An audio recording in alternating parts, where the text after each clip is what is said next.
الرسول ولا تبطلوا أعمالكم.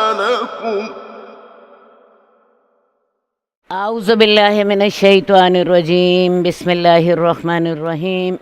اللہم صلی علی محمد وعلی آل محمد کما صلیت علی ابراہیم وعلی آل ابراہیم انک حمید مجید.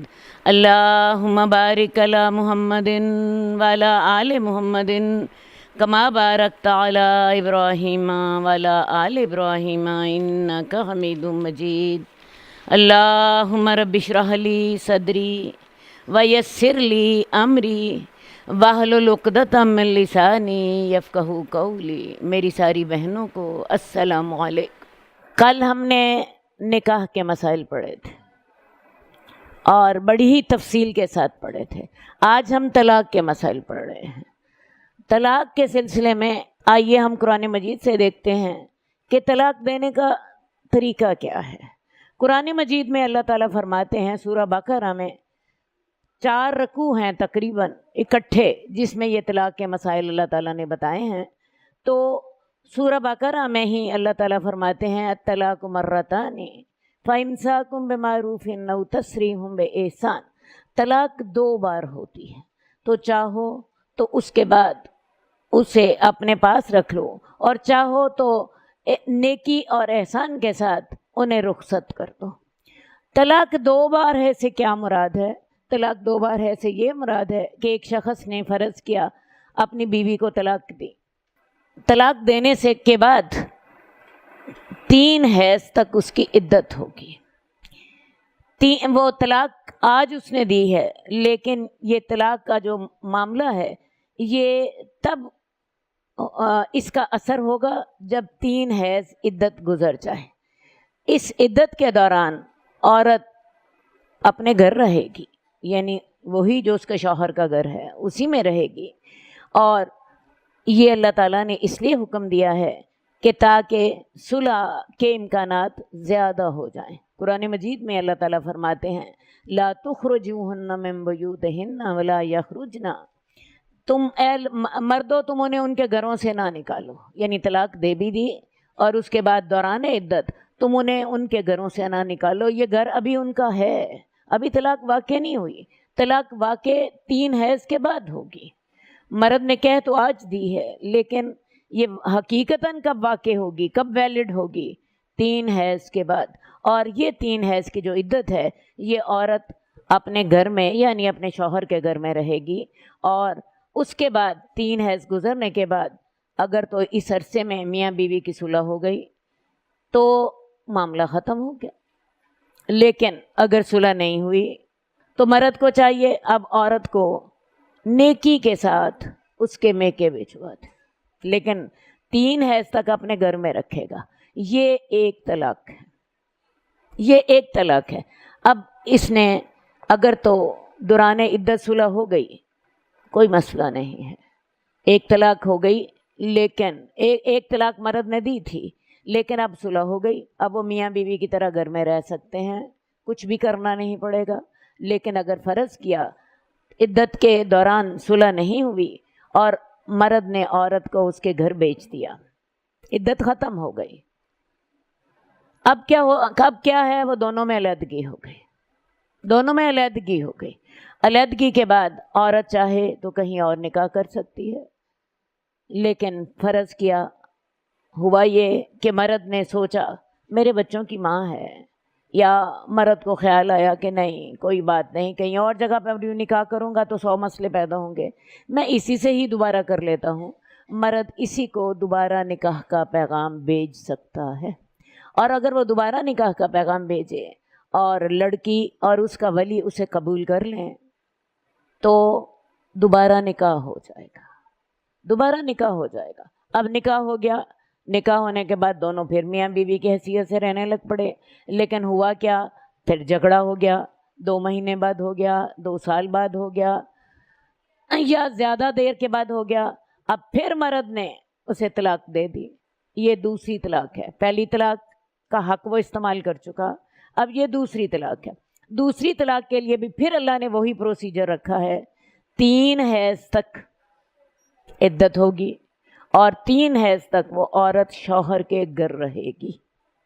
طلاق ایک ایسا لفظ ہے جو کہا آج جاتا ہے، لیکن وہ واقع کب ہوتا ہے؟ 3 حیض کے بعد۔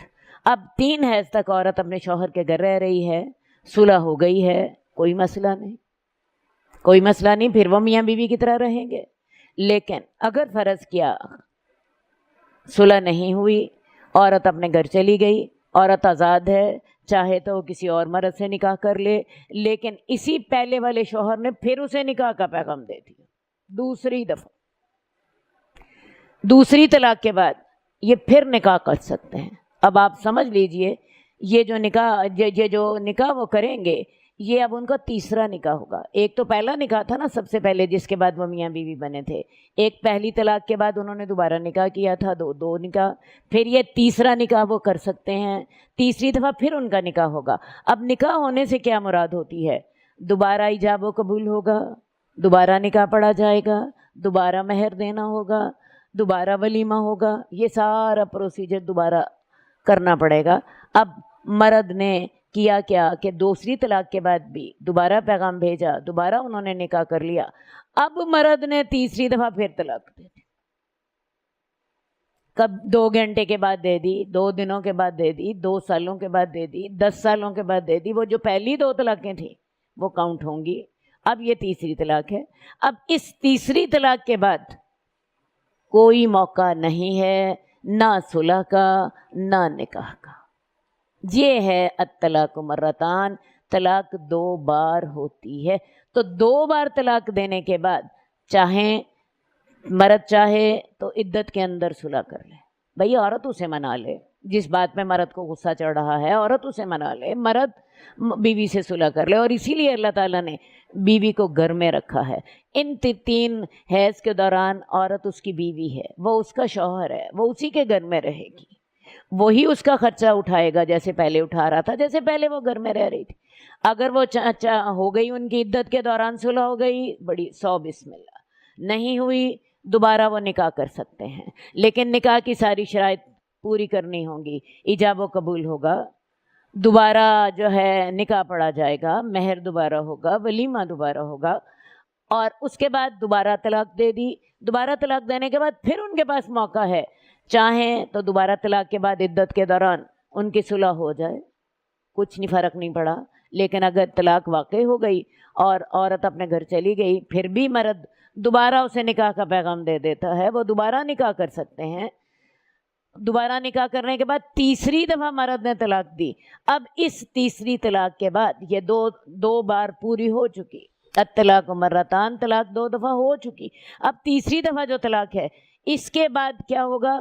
اب نہ تو عدت کے دوران رجوع ہوگا اور نہ ہی اس کے عدت کے بعد وہ نکاح کر سکتے ہیں۔ ٹھیک ہے جی؟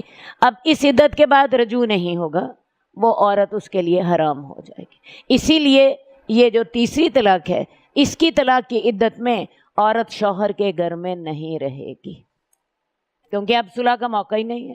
پہلی 2 طلاقوں میں طلاق مرتان، طلاق 2 مرتبہ ہے، اس میں صلح کا موقع تھا، عورت کو اللہ نے حکم دیا کہ تو عورت خاوند کے گھر میں رہ تاکہ صلح جلدی ہو سکے، عورت اسے منا لے، مرد اسے صلح کر لے، کوئی بھی صورت ہو سکتی ہے۔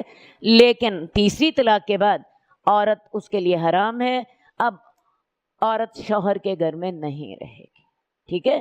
وہ اسی وقت ہی چلی جائے گی کیونکہ اب صلح کا موقع نہیں ہے اور اب وہ دوبارہ نکاح بھی نہیں کر سکتے۔ تو یہ مطلب ہے الطلاق مرتان کا۔ اب تیسری طلاق مرد نے دے دی، اس کے بعد ایک صورت قرآن مجید نے ہمیں بتائی ہے کہ تیسری طلاق کے بعد بھی دوبارہ نکاح ہو سکتا ہے، اور وہ صورت کیا ہے؟ وہ عورت جو ہے، بلکہ وہ صورت صحیح بات ہے، مرد کی سزا ہے، وہ جو مرد بیوی کو 3 طلاقیں دیتا ہے تو اس کی سزا یہ ہے کہ وہ عورت کسی اور آدمی سے نکاح کرے، اس کی بیوی بنے۔ اور مرد کے لیے سب سے بڑی غیرت کی بات یہ ہوتی ہے کہ اپنی بیوی کے لیے وہ یہ سب سے زیادہ ناپسند کرتا ہے کہ وہ کسی اور کی بیوی بنے۔ مرد تو یہ پسند نہیں کرتا عورت کسی غیر مرد سے مسکرا کے ملے، عورت کسی غیر مرد سے باتیں کرے، دوستی کرے، لیکن اب وہ عورت کسی اور مرد کی بیوی بنے اور وہ مرد اس کو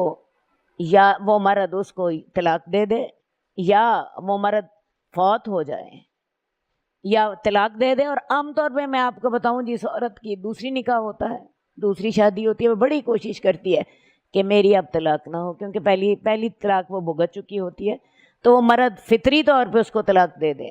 یا دوسری صورت یہ ہے کہ وہ مرد فوت ہو جائے، عورت بیوہ ہو جائے، کیونکہ بیوہ ہونے کے بعد پھر اس سے کوئی اور نکاح کر سکتا ہے۔ وہ عورت بیوہ ہو جائے یا یہ دوسرا خاوند اس کو طلاق دے دے، تو تب جا کے وہ پہلے مرد کے لیے حلال ہوگی۔ اب ہمارے ہاں ایک اور کام کرتے ہیں، 3 طلاقیں جو ہوتی ہیں، عام طور پہ ایک دفعہ میں جو شخص 3 طلاقیں دے دیتا ہے، منہ سے کہہ دیتا ہے طلاق طلاق طلاق، ہمارے معاشرے کا یہ رواج ہے، تو اس کو 3 طلاقیں گن لیتے ہیں۔ حالانکہ قرآن مجید نے ہمیں کہا تھا طلاق و مرتان، قرآن مجید نے طلاق و طلاقان نہیں کہا تھا۔ الطلاق و طلاقان کا مطلب ہے طلاق طلاق، لیکن طلاق و مرتان 2 بار ہے، 2 دفعہ، 2 نشستیں، 2 موقع۔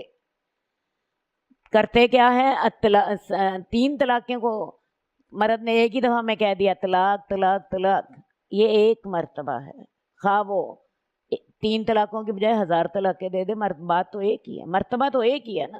قرآن مجید نے جو لفظ استعمال کیا ہے طلاق و مرتان، طلاق 2 مرتبہ ہے، تو وہ مرتبہ ایک ہی ہوتی ہے۔ بہرحال آج کل ہوتا کیا ہے کہ بعض اوقات 3 طلاقوں کو 3 ہی سمجھ لیا جاتا ہے، اور 3 سمجھنے کے بعد پھر اس کا حل کیا بتایا جاتا ہے، اب تم ایسا کرو، اس کے لیے حلالہ کرو۔ حلالہ کیا چیز ہوتی ہے؟ حلالہ یہ ہوتا ہے کہ ایک خاوند اپنی بیوی کے لیے، اس لیے کہ وہ بیوی اس کے لیے حلال ہو جائے، کسی دوسرے مرد سے اس کا نکاح کرا دیتا ہے، اور اس مرد سے طے کر لیتا ہے کہ تم میری بیوی کو ہاتھ نہیں لگاؤ گے، چھوؤ گے نہیں، اور تم اس کو طلاق دے دو گے۔ یعنی یہ آپ سمجھ لیجئے ایک کاغذی کاروائی پوری ہو رہی ہے، نکاح کر لیا جاتا ہے، نکاح کرنے کے بعد شرط لگا دی جاتی ہے کہ تم اس بیوی کو چھوؤ گے بھی نہیں، اور اس کو 15 دنوں کے بعد یا مہینے کے بعد طلاق دے دو گے۔ گویا وہ اللہ کو بتانا چاہتے ہیں کہ اللہ تعالیٰ، میں نے نکاح بھی اس کا نکاح بھی ہوا، اس کو خاوند نے طلاق بھی دے دی، اب یہ میرے لیے جائز ہو گئی ہے۔ مجھے بتائیے کہ ہمارا دین اس طرح کا ہے؟ کیا وہ رب نہیں جانتا کہ اس کے ساتھ پلاننگ ہوئی ہے کہ بھئی تم میری بیوی کو طلاق دو گے اور تم اس کو چھوؤ گے نہیں، اور تیسری بات، اس کے بدلے میں تمہیں 2 لاکھ یا 5 لاکھ دے دوں گا۔ یہ تماشے جو ہیں ہمارے دنیا میں تو چل سکتے ہیں، جب ہم کاغذی کارروائی کے لیے اس طرح کے فارم فل کرنے کے لیے اس طرح کی کاغذی کارروائی کرتے ہیں، کیا اللہ کے ہاں یہ چیزیں اللہ کے بارے میں ہم سمجھتے ہیں کہ اللہ کو ہم ایسے دھوکہ دے لیں گے؟ تو ایسی صورت میں حدیث نمبر 908 پیچھے گزر چکی ہے۔ حدیث نمبر 908 میں ہوا یہ تھا کہ رفاعہ قرظی کی بیوی جو تھی وہ رسول اللہ صلی اللہ علیہ وآلہ وسلم کے پاس آئیں، اور وہ کہنے لگیں یا رسول اللہ، مجھے میرے شوہر نے طلاق دے دی، اور اب جو میرا نیا شوہر ہے میں اس کے پاس بھی نہیں رہنا چاہتی۔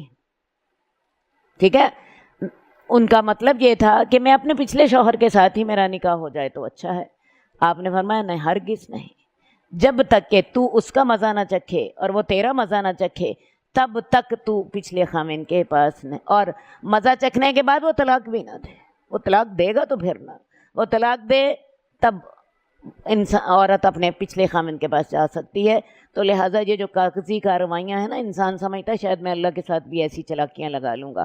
حدیث میں آتا ہے کہ رسول اللہ صلی اللہ علیہ وسلم نے فرمایا کہ جس کے لیے حلالہ کیا گیا اور جس نے حلالہ کیا اس پہ لعنت ہے، وہ کرائے کا سانڈ ہے اور اس پہ لعنت ہے۔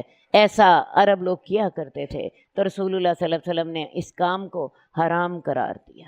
تو دوبارہ میں آپ سے بات کروں کہ الطلاق مرتان، طلاق 2 بار ہوتی ہے۔ مجھے یہ تفصیل اس لیے بتانی پڑی ہے کہ ہمارے معاشرے میں عام طور پہ ان باتوں کا کوئی رواج نہیں ہے۔ جیسے آپ نے دیکھا نکاح میں بھی ہمارے معاشرے میں بہت سے غلط تصورات ہیں، دین کا جن سے کوئی تعلق نہیں ہوتا۔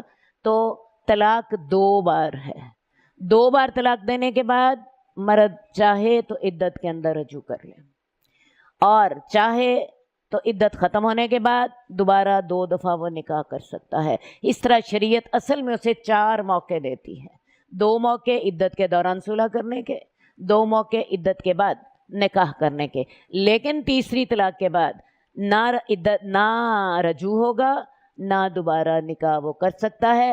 اس شرط کے ساتھ نکاح کر سکتا ہے کہ اس عورت کا نکاح کسی اور مرد کے ساتھ ہو اور وہ مرد اسے اپنے گھر میں بسائے اور فطری طور پر وہ اسے طلاق دے دے، کسی پلاننگ کے ساتھ نہیں، اور پھر یا وہ آدمی فوت ہو جائے۔ اور عام طور پہ یہ دونوں باتیں نہیں ہوتی، عام طور پہ ایسا نہیں ہوتا، اس لیے 3 طلاقیں دینے کے بعد بہت کم موقع ہے کہ پہلے والا خامن جو ہے وہ دوبارہ اس عورت سے نکاح کر سکے۔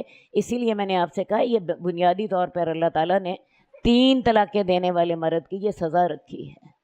تو بہرحال آئیے اب ہم کتاب الطلاق کو دیکھ لیتے ہیں۔ حدیث نمبر 908، یہ ویسے ہم پیچھے پڑھ چکے ہیں یہ جو کتاب النکاح میں ہی، لیکن چونکہ وہ ہمارے موضوع سے ہٹ کر تھی تو میں نے چھوڑ دی۔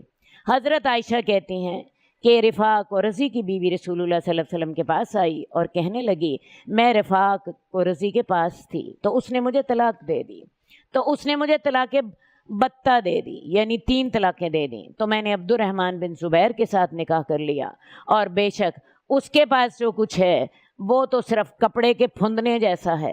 مراد کیا تھی کہ میرا خامن جو ہے وہ جنسی طور پہ کسی قابل نہیں ہے۔ تو اللہ کے رسول نے فرمایا کیا تو چاہتی ہے کہ تو رفاق و رضی کی طرف واپس جائے؟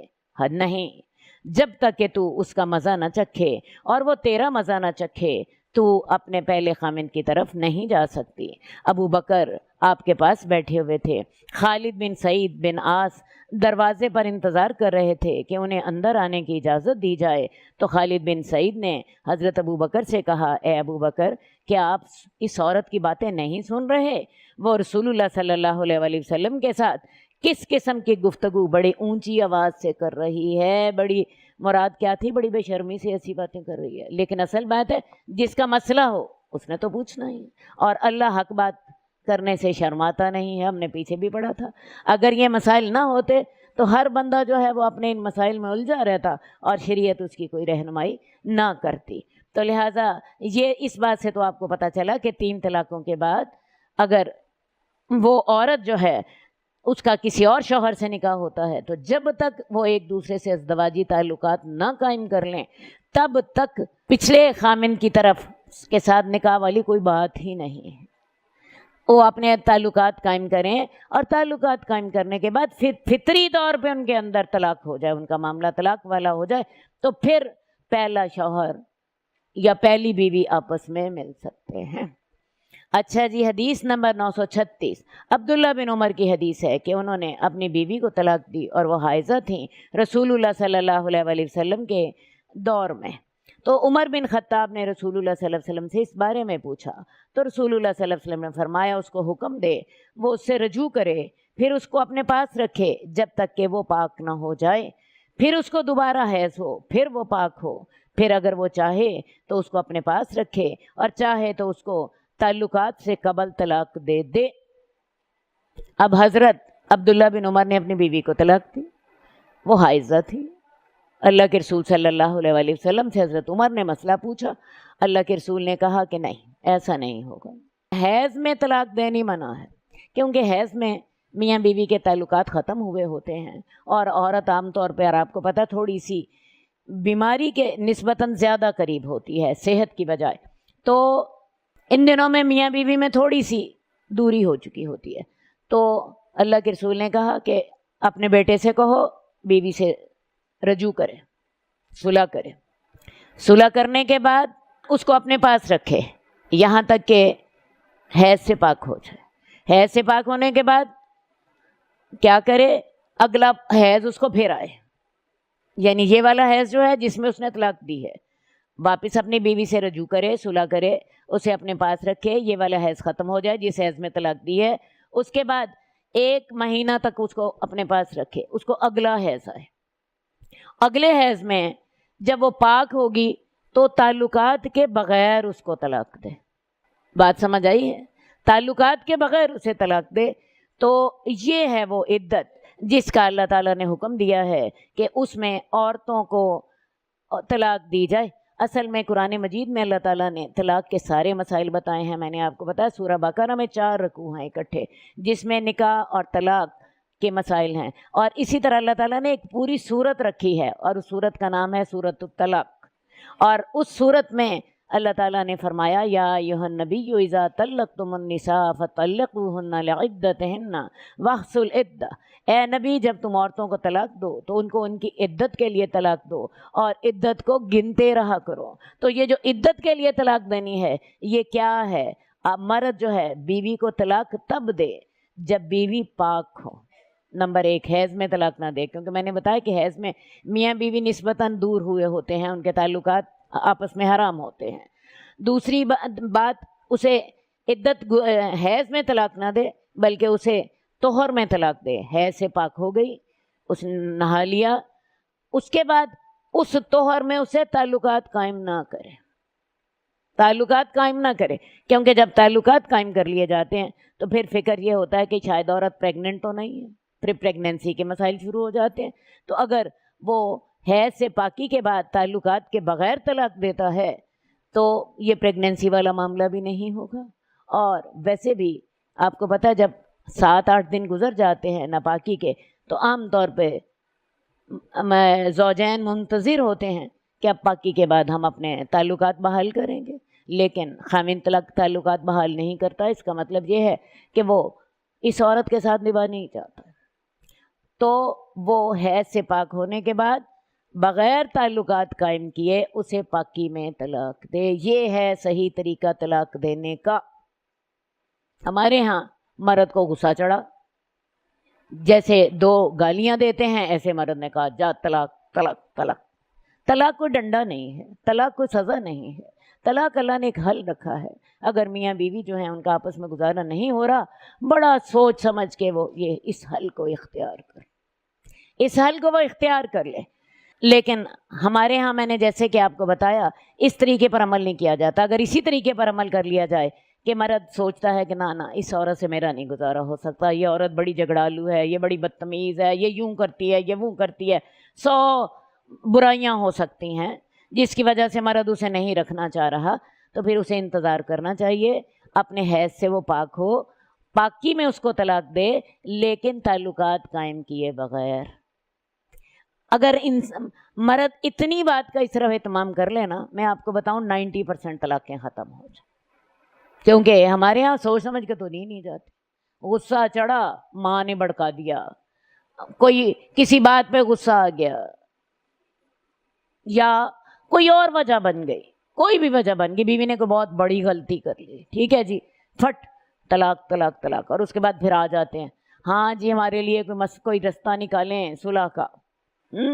میری تو طلاق کی نیت ہی نہیں تھی.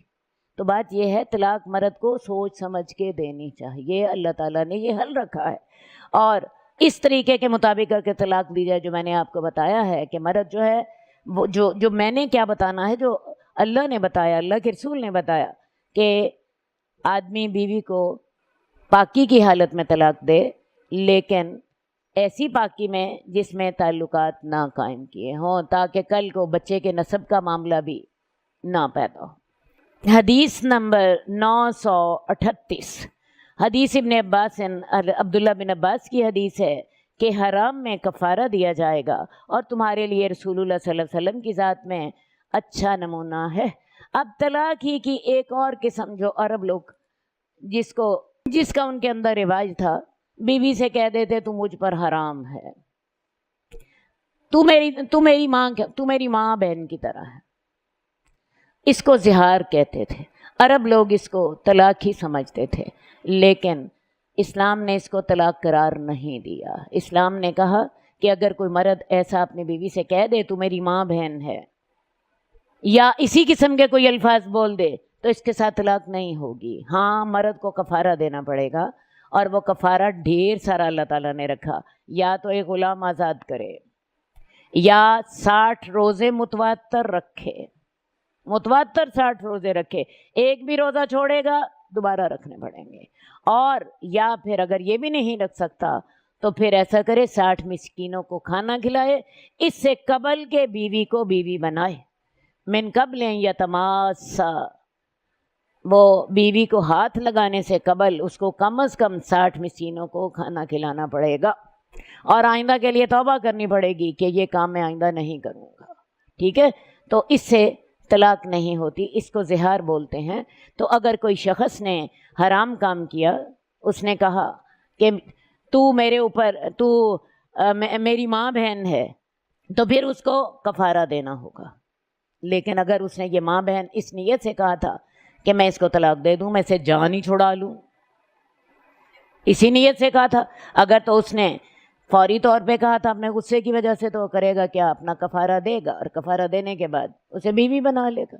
لیکن اگر اس نے طلاق کی نیت سے کہا تھا تو پھر انہی الفاظ کے ساتھ طلاق بھی ہو جاتی، یا اگر وہ دوبارہ طلاق دے دے گا اگر اس کی طلاق کی نیت ہے۔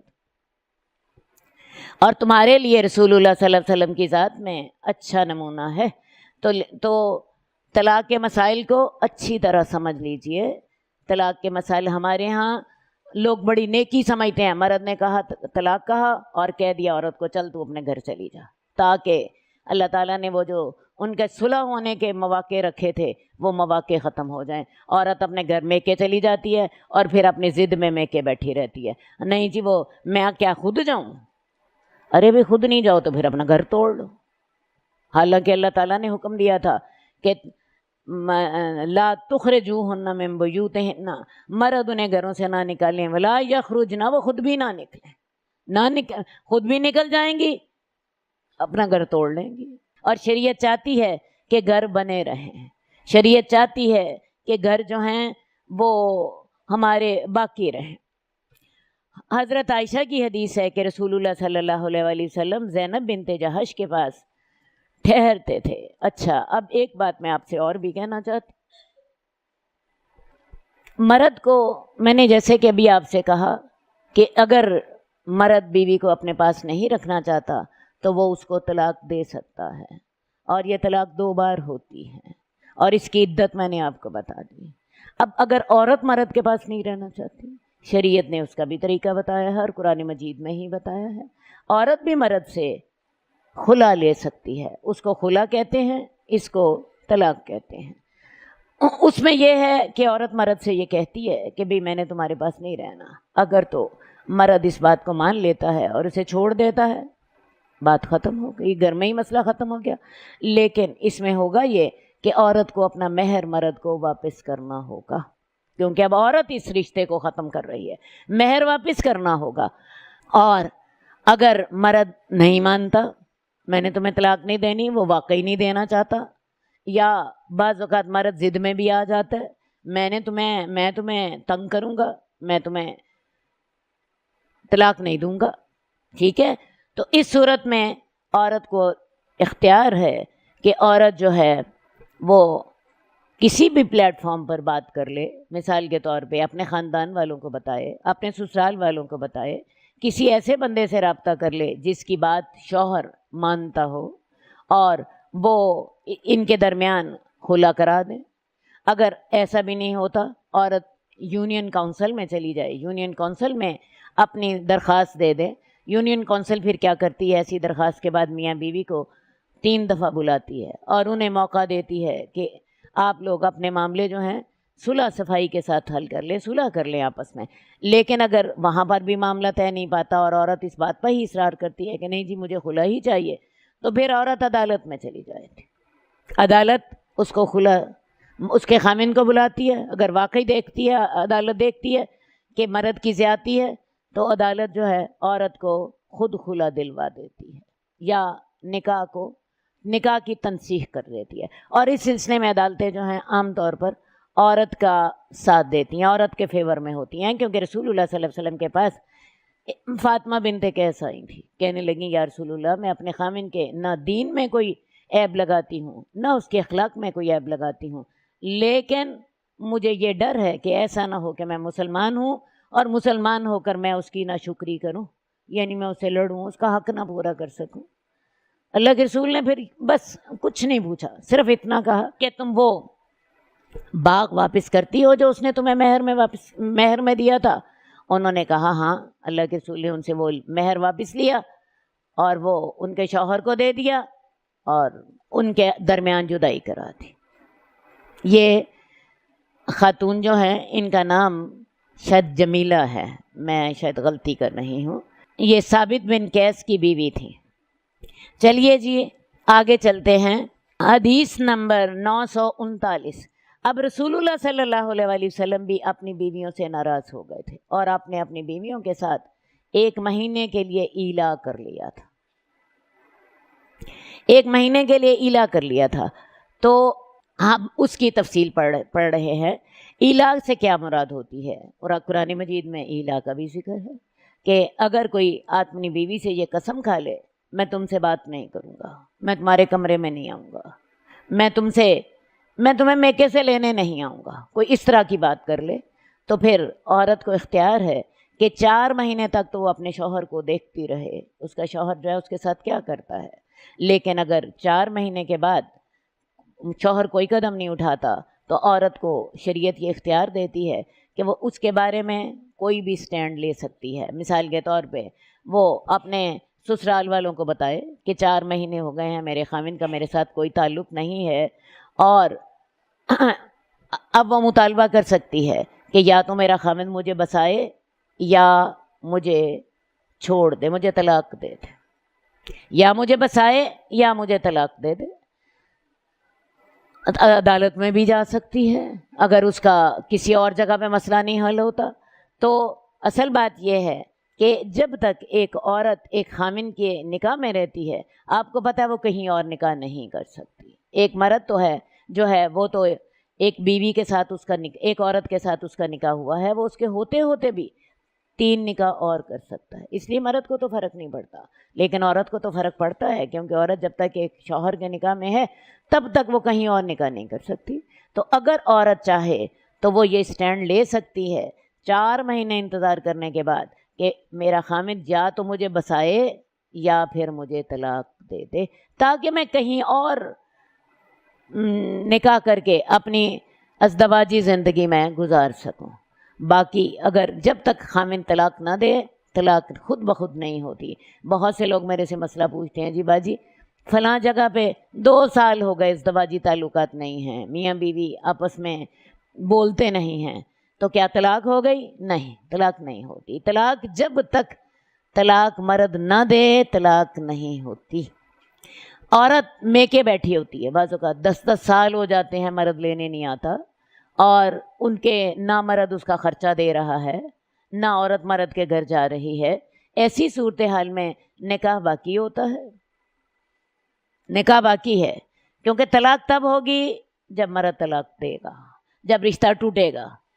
جیسے میں نے آپ کو بتایا تھا نکاح تب ہوتا ہے جب ایجاب و قبول ہوتا ہے، اسی طرح طلاق تب ہوتی ہے جب مرد طلاق دیتا ہے۔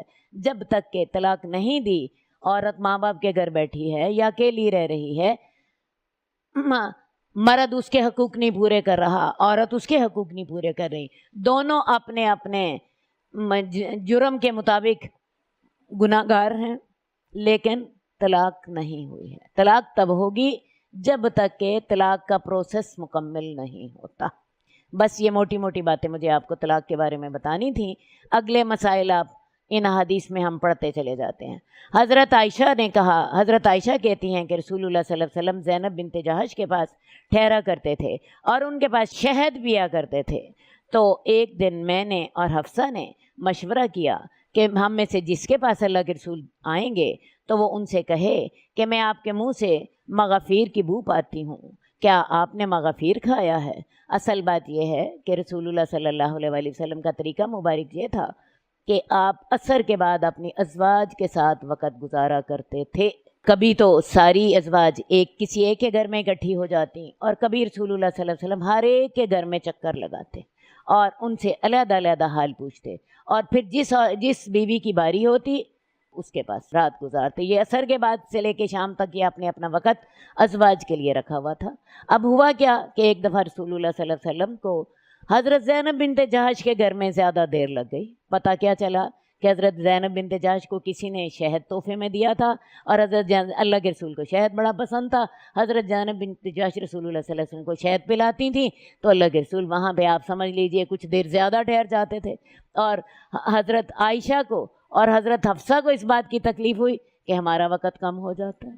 ٹھیک ہے, تو انہوں نے مل کے ترکیب کی کہ بھئی ہم میں سے جس کے پاس رسول اللہ صلی اللہ علیہ وسلم آئیں گے تو ہم کہیں گے کہ آپ نے مغافیر کھائی ہے. مغافیر ایک پھول ہوتا ہے جس سے شہد کی مکھی رس چوستی ہے, اور اس کی اگر مغافیر کے پھول سے شہد کی مکھی نے رس چوسا ہو تو اس کی بو پھر شہد کے اندر بھی آ جاتی ہے. ٹھیک ہے, اور اللہ کے رسول صلی اللہ علیہ وسلم کو بو سخت ناپسند تھی. آپ خوشبو کا بہت زیادہ اہتمام فرماتے تھے, آپ کے پسینے سے بھی خوشبو آتی تھی اور مزید آپ خوشبو کا بھی اہتمام فرماتے تھے. حضرت عائشہ کو رسول اللہ صلی اللہ علیہ وسلم کی اس بات کا علم تھا, تو حضرت عائشہ نے اور حضرت صفیہ نے مل کر پروگرام بنایا کہ جب ہم میں سے کسی کے پاس بھی رسول اللہ صلی اللہ علیہ وسلم تشریف لائیں گے تو ہم ان سے کہیں گے کہ آپ نے مغافیر کھائی ہے. تو وہ ہم میں سے کسی ایک کے پاس داخل ہوئے تو اس نے اس کو یہی بات کہی, تو آپ نے فرمایا نہیں, میں نے تو شہد پیا ہے زینب بنت جحش کے پاس اور میں اب دوبارہ نہیں پیوں گا, کیونکہ آپ نے سمجھا کہ شاید اس شہد سے مغافیر کی بو آتی ہے جو میرے منہ سے بھی آنے لگ پڑی ہے, تو آپ نے کہا میں دوبارہ نہیں پیوں گا.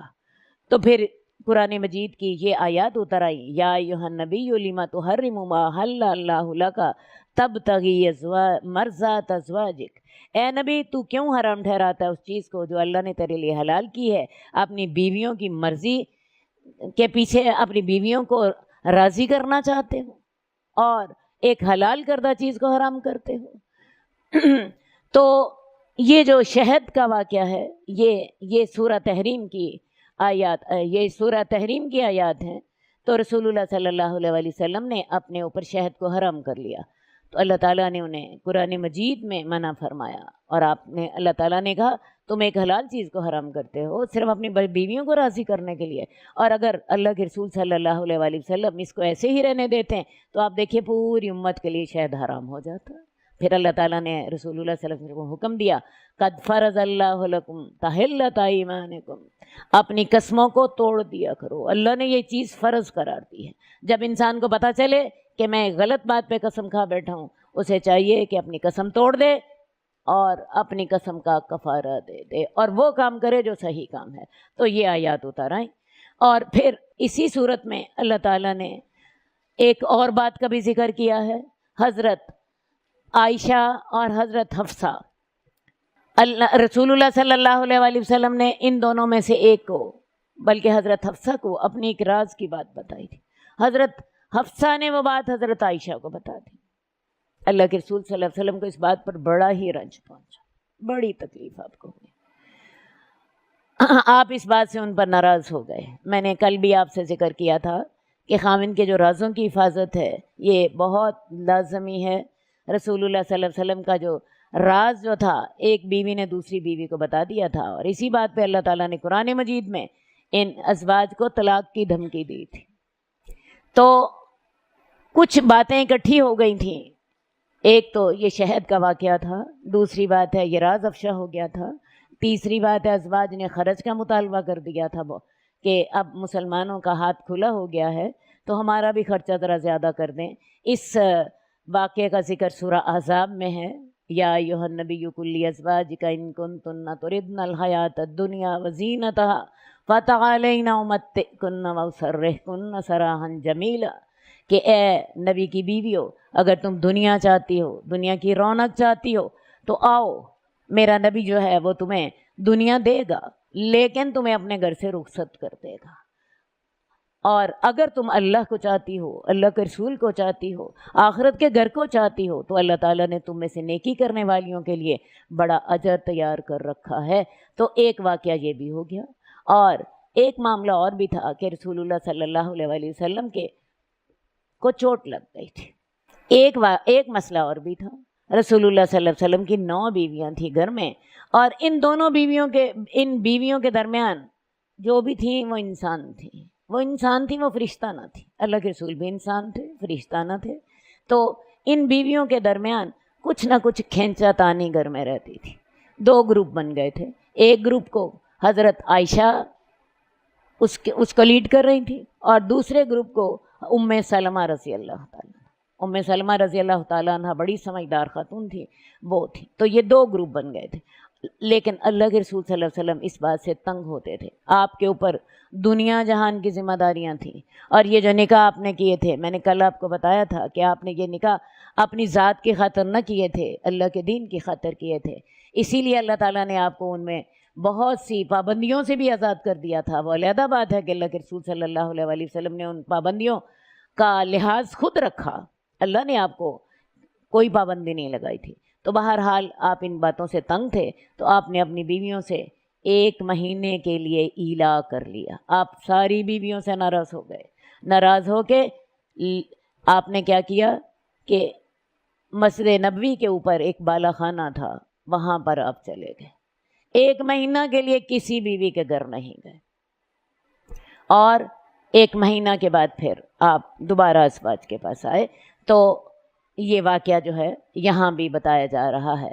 لیکن ایک بات میں آپ کے سامنے ضرور رکھنا چاہتی ہوں، رسول اللہ صلی اللہ علیہ وسلم بیویوں سے ناراض ہوئے ہیں، نہ بیویوں کو برا بھلا کہا، نہ بیویوں کو گھر سے نکالا، نہ بیویوں کو ڈانٹا، خود علیحدہ ہو گئے. انہیں احساس دلانا تھا کہ تمہاری وجہ سے مجھے تکلیف پہنچی ہے تمہارے رویے سے. تو رسول اللہ صلی اللہ علیہ وسلم نے 1 مہینے کے لیے ان سے علیحدگی اختیار کر لی. تو اگلی احادیث میں بھی اس کا ذکر آ رہا ہے. حدیث نمبر 941، حدیث نمبر 941 حضرت عائشہ کی حدیث ہے، جو کہ رسول اللہ صلی اللہ علیہ وسلم کی بیوی ہیں. وہ فرماتی ہیں جب رسول اللہ صلی اللہ علیہ وسلم کو حکم دیا گیا کہ وہ اپنی بیویوں کو اختیار دیں، آپ نے میرے ساتھ ابتدا کی اور آپ نے کہا میں تیرے لیے ایک بات کا ذکر کرنا چاہتا ہوں، تو تجھ پہ یہ لازم نہیں ہے کہ تم جلدی کرو، حتیٰ کہ تم اپنے والدین سے مشورہ کر لو. اب ہوا یہ کہ 1 مہینے کے لیے آپ علیحدہ رہے، اور 1 مہینے کے لیے علیحدہ ہونے کے بعد رسول اللہ صلی اللہ علیہ وسلم حضرت عائشہ کے پاس آئے سب سے پہلے، اور حضرت عائشہ کو آ کر یہ کہا کہ میں تمہیں ایک بات کرنے والا ہوں، یہ تم جلدی جواب نہ دینا، اپنے والدین سے مشورہ بھی کر لو. اور حضرت عائشہ کہتی ہیں کہ اللہ کے رسول جانتے تھے کہ میرے والدین کبھی بھی مجھے ان سے جدائی کا مشورہ نہ دیں گے. حضرت عائشہ کہتی ہیں اس بات کے بعد آپ نے فرمایا کہ اللہ تعالیٰ نے، جس کی شان بڑی بلند ہے، اس نے کہا اے نبی اپنی بیویوں سے کہہ دو اگر تم دنیا کی زندگی چاہتی ہو اور اس کی زندگی اور اس کی زینت چاہتی ہو تو آؤ، میں تمہیں دنیا دیتا ہوں، لیکن میں تمہیں پھر بڑی اچھی طرح رخصت کر دوں گا. اور اگر تم آخرت چاہتی ہو اور اللہ اور اس کے رسول کو چاہتی ہو اور آخرت کا گھر چاہتی ہو تو اللہ تعالیٰ نے تم میں سے نیکی کرنے والیوں کے لیے بڑا اجر تیار کر رکھا ہے.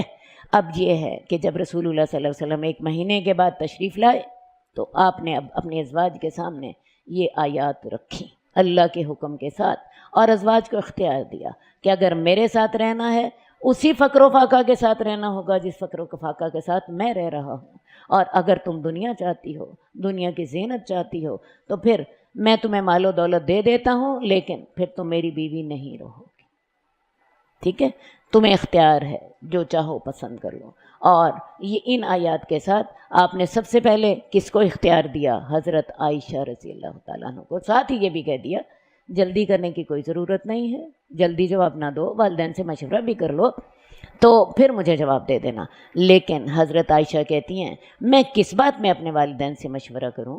میں تو اللہ اور اس کے رسول اور آخرت کے گھر ہی کو چاہتی ہوں. فوراً فیصلہ ہو گیا، یا رسول اللہ میں نے کس سے مشورہ کرنا ہے، مجھے اللہ چاہیے، اللہ کا رسول چاہیے، اللہ کا آخرت کا گھر چاہیے. تو پھر حضرت عائشہ کہتی ہیں کہ پھر تمام ازواج نے ویسے ہی کیا جیسے کہ میں نے کیا تھا. اللہ کے رسول سب سے پہلے حضرت عائشہ کے پاس آئے اور اس کے بعد پھر تمام ازواج کے پاس گئے، اور ساری ازواج کو یہی پیشکش کی جو حضرت عائشہ کو کی تھی. تمام ازواج نے وہی جواب دیا جو حضرت عائشہ نے جواب دیا تھا، اور اس کے بعد پھر رسول اللہ صلی اللہ علیہ وسلم کو ازواج سے کوئی شکوہ نہیں پیدا ہوا. حدیث نمبر 942 حضرت عائشہ کہتی ہیں معاذہ سے حضرت عائشہ رضی اللہ تعالی عنہا فرماتی ہیں کہ رسول اللہ صلی اللہ علیہ وآلہ وسلم کسی عورت کے دن میں ہم سے اجازت لے لیا کرتے تھے، حالانکہ یہ آیت نازل ہو چکی تھی، آپ جس کو چاہیں علیحدہ کر دیں اور جس کو چاہیں اپنے پاس پناہ دے دیں اور جس کو چاہیں اپنے پاس واپس بلا لیں، جس کو آپ نے چھوڑا تھا تو تب بھی آپ پر کوئی گناہ نہیں ہے۔ یعنی اللہ تعالیٰ نے آپ کو کھلی اجازت دی تھی کہ آپ اگر بیویوں کے درمیان عدل نہ بھی کریں، جس کو چاہیں چھوڑ دیں، جس کو چاہیں اپنے پاس رکھ دیں اور جس کو چاہیں چھوڑنے کے بعد دوبارہ اپنے پاس رکھ لیں، آپ پر کوئی گناہ نہیں ہے۔ یہ میں نے آپ کو کل بھی بتایا تھا کہ رسول اللہ صلی اللہ علیہ وسلم یہ نکاح اپنے ذاتی ضرورت سے نہیں کیے تھے، آپ نے تو اپنی ساری جوانی حضرت خدیجہ کے ساتھ گزار دی تھی، تو اللہ تعالیٰ نے آپ کو یہ آسانیاں دی تھیں۔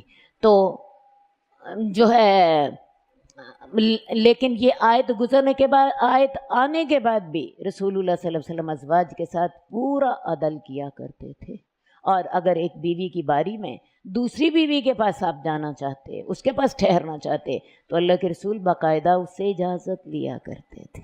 یہ تھی آپ کی سیرت۔ اللہ اجازتیں ساری دے رہا ہے، جو مرضی چاہو، کوئی گناہ نہیں ہے، لیکن اللہ کے رسول اس بیوی سے اجازت لیا کرتے تھے۔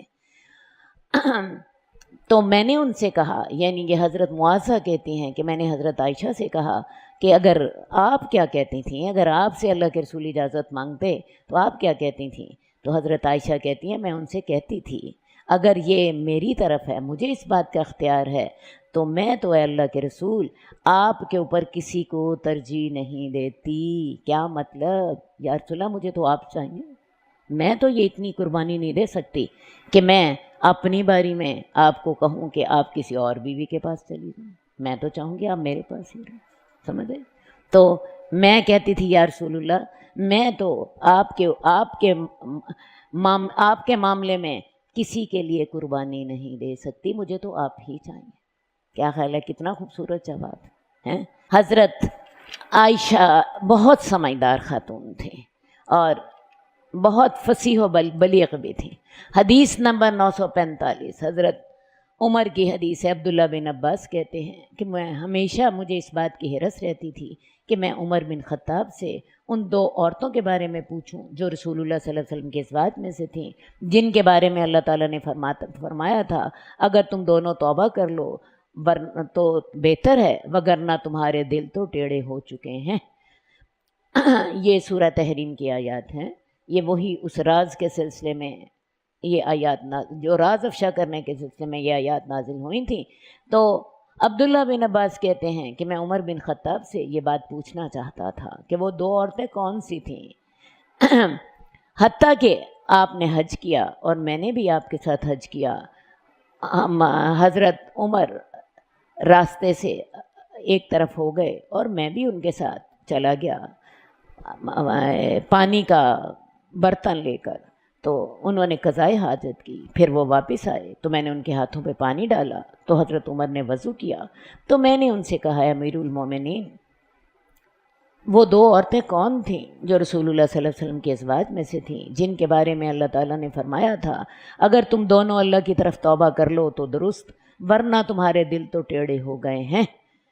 حضرت عمر کہنے لگے ابن عباس تم پر بڑا تعجب ہے، وہ دونوں عائشہ اور حفصہ تھیں۔ ٹھیک ہے، حضرت ابن عباس جو ہیں اصل میں یہ صغار صحابہ میں سے ہیں، یہ اللہ کے رسول صلی اللہ علیہ وسلم کے وفات کے وقت 13 سال کے تھے، چھوٹی عمر تھی۔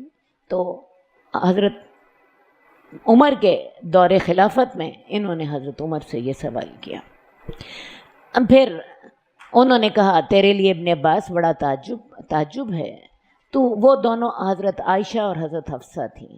پھر حضرت عمر نے اپنی بات کو آگے بڑھایا اور کہا میں اور میرا ایک انصاری ساتھی جو تھا ہم اکٹھے رہتے تھے اور ہم مدینے کے بلند علاقوں میں رہتے تھے، اوالی مدینہ میں رہتے تھے، اور ہم نے رسول اللہ صلی اللہ علیہ وسلم کے پاس جانے کے لیے باری مقرر کی ہوئی تھی، ایک دن وہ جاتا اور ایک دن میں جاتا، تو جس دن میں آپ کے پاس آتا تو میں اس کے پاس اس دن کی وحی یا اس کے علاوہ جو باتیں ہوتی اس کی خبر لاتا، اور جب وہ جاتا تو وہ بھی ایسا ہی کرتا۔ اب حضرت عمر جو تھے یہ مسجد نبوی سے دور رہتے تھے، اوالی مدینہ میں، مدینہ کے بلند علاقوں میں رہتے تھے۔ اب ہوتا کیا تھا، ان کا ایک ہمسایہ انصاری تھا، انہوں نے آپس میں باری مقرر کی ہوتی تھی۔ ایک دن حضرت عمر اپنا کاروبار کرتے اور ان کا جو انصاری ساتھی تھا سارا دن رسول اللہ صلی اللہ علیہ وسلم کی خدمت میں رہتا، اور شام کو جو وحی اتری ہوتی، کوئی نیا واقعہ ہوتا سارا حضرت عمر کو بتا دیتا۔ اگلے دن حضرت عمر اپنے کاروبار سے چھٹی کرتے، سارا دن اللہ کے رسول صلی اللہ علیہ وسلم کے ساتھ رہتے اور اپنے انصاری ساتھی کو بتاتے کہ نئی وحی کیا آئی ہے، نئے حالات کیا ہوئے ہیں۔ تو ان دونوں نے آپس میں یہ سیٹنگ کی ہوئی تھی۔ تو اور ہم قریش کے جو لوگ ہیں، قریش کی قوم ہیں، ہم عورتوں پہ بڑے غالب تھے۔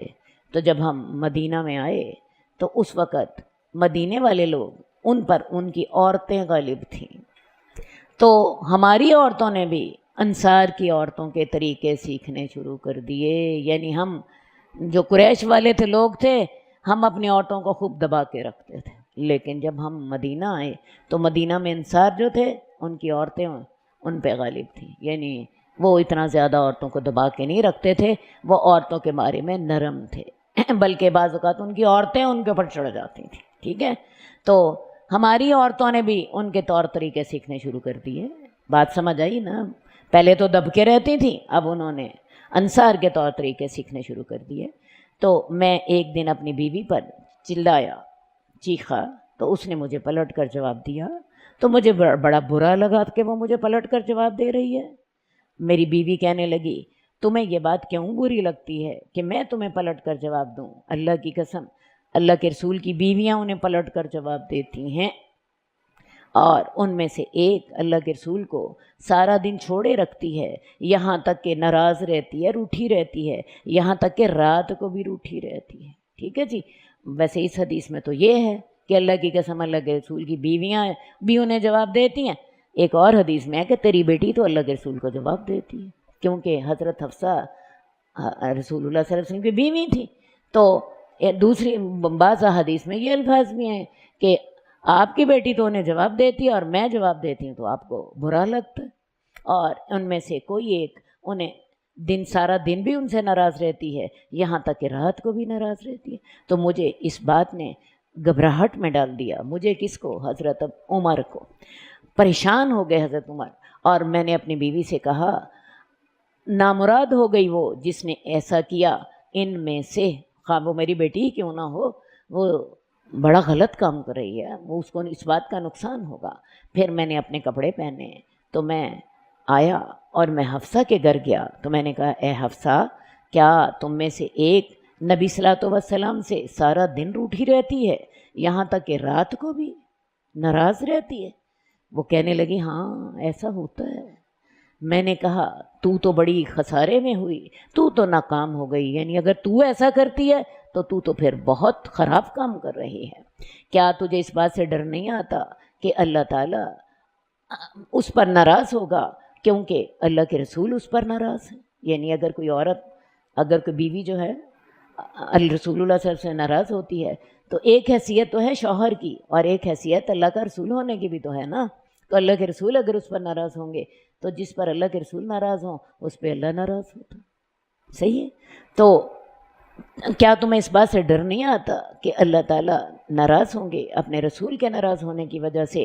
تو اس طرح ماری جائے گی، اگر تو ایسا کرتی ہے تو بڑا غلط کام کر رہی ہے، تو ہلاک ہو جائے گی۔ تو رسول اللہ صلی اللہ علیہ وسلم سے زیادہ نہ مانگ، زیادہ مطالبے نہ کر، اور انہیں کسی بھی بات میں جواب بھی نہ دے، اور ان سے ناراض بھی نہیں ہونا۔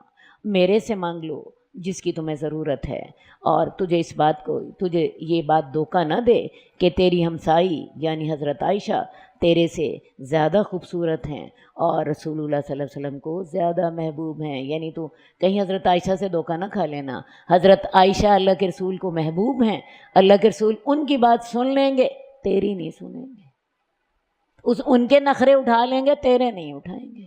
تو کسی دھوکے میں نہ رہنا، اور کہیں حضرت عائشہ کے پیچھے لگ کے اپنا نقصان نہ کر لینا، وہ زیادہ خوبصورت بھی ہیں اور اللہ کے رسول کو محبوب بھی ہیں، تو لہٰذا تو اپنا نقصان نہ کرنا۔ باپ آپ کو پتہ ہے ایسے ہی سمجھاتے۔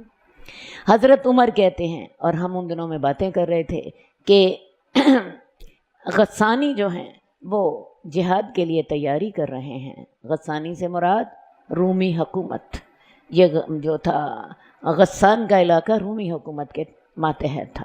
تو ایک دن میرا انصاری ساتھی اپنی باری کے دن آیا، شام کے وقت وہ واپس پلٹا، اس نے میرے دروازے کو بڑی زور سے کھٹکایا اور کہا کوئی ہے؟ میں گھبرا کر اٹھا، میں اس کے پاس، اس نے اتنی زور سے دروازہ کھٹکھٹایا تھا، میں گھبرا کر آیا، میں باہر نکلا اور اس نے کہا آج کے دن ایک بہت بڑا معاملہ ہو گیا۔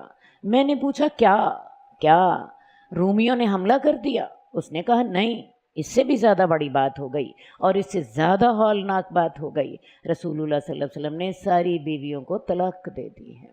میں نے کہا عائشہ برباد ہو گئی، عائشہ خسارے میں چلی گئی۔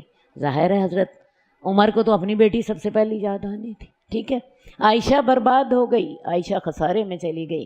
میں اس بات کا مجھے پہلے ہی یقین تھا کہ ایسا ہو جائے گا، کیونکہ حضرت عمر پہلے بھی بیٹی کو سمجھا چکے تھے کہ اللہ کے رسول کے سامنے زیادہ مطالبے نہ کیا کرو، ان کی پلٹ کر جواب نہ دیا کرو، ان سے ناراض نہ ہوا کرو، ایسا کرو گی تو تم نقصان اٹھاؤ گی۔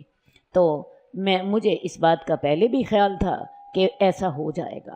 میں نے اپنے کپڑے پہنے، میں نے فجر کی نماز رسول اللہ صلی اللہ علیہ وسلم کے ساتھ گزاری۔ پتہ نہیں وہ رات کیسے گزاری، کیونکہ عشاء کے وقت اس آدمی نے آ کے یہ بتایا تھا، تو پتہ نہیں رات کن حالات میں گزاری۔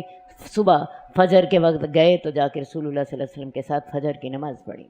تو اللہ کے رسول صلی اللہ علیہ وآلہ وسلم بالا خانے میں جا چکے تھے۔ میں نے آپ کو بتایا یہ مسجد نبوی کے اوپر تھا بالا خانہ، دوسری منزل میں۔ آپ اس میں علیحدہ رہ رہے تھے۔ ظاہر ہے اب رسول اللہ صلی اللہ علیہ وسلم تو گھر نہیں تھے۔ میں حفصہ کے پاس گیا، وہ رو رہی تھی۔ میں نے کہا تو کیوں روتی ہے؟ کیا میں نے تمہیں پہلے اس بات سے ڈرایا نہیں تھا؟ میں نے تمہیں تو پہلے ہی سمجھایا تھا۔ تو کیا تمہیں رسول اللہ صلی اللہ علیہ وسلم نے طلاق دے دی ہے؟ وہ کہنے لگی مجھے نہیں، میں نہیں جانتی۔ وہ یہ بالا خانے میں علیحدہ بیٹھے ہوئے ہیں۔ میں گیا، میں نکلا، میں ممبر کی طرف آیا تو وہاں اس ممبر کے آس پاس کچھ لوگ تھے، ان میں سے بعض رو رہے تھے۔ کس بات؟ اسی واقعے کی وجہ سے رو رہے تھے، پریشان تھے۔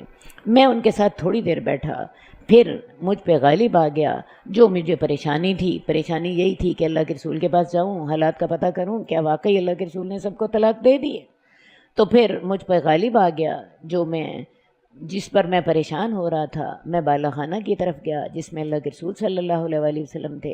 تو میں نے حبشی غلام کو جو وہاں کا دربان تھا، میں نے اسے کہا کہ عمر کے لیے رسول اللہ سے اجازت مانگو کہ عمر آپ کے پاس آنا چاہتے ہیں۔